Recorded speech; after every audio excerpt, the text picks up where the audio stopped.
Hey YouTube. I thought I'd do another kind of drone metal, doom metal band.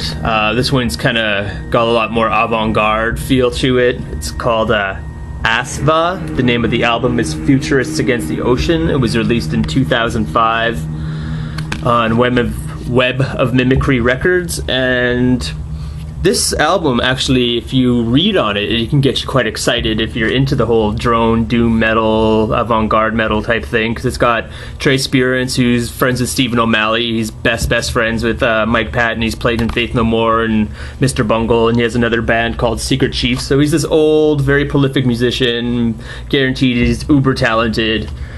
He plays guitar on here, he plays some organ, and he plays some bells, tubular bells. And it's also got some former members of Burning Witch, former members of this band called Master Musicians of Bukkake, I guess. And it's also got some girl on vocals.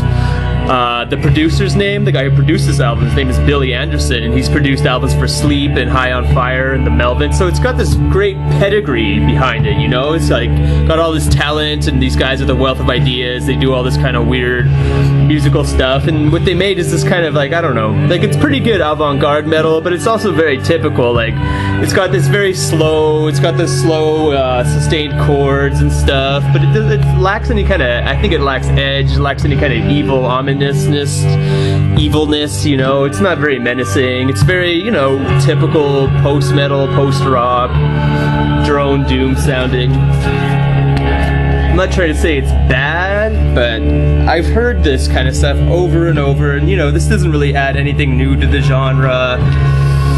It's not a step forward, it's more like a step to the side kind of stuff. And with such a great, you know, musicians on here, you'd expect more. I was expecting a lot, but it was just kind of the same old play a riff, boom, boom, boom, boom, dun, dun, dun. What they do kind of differently of the last two tracks, they got this girl called Jessica Kenny to sing, and I guess she's got some sort of operatic background, so she adds to the avant-garde sense of this album with her opera vocals and stuff.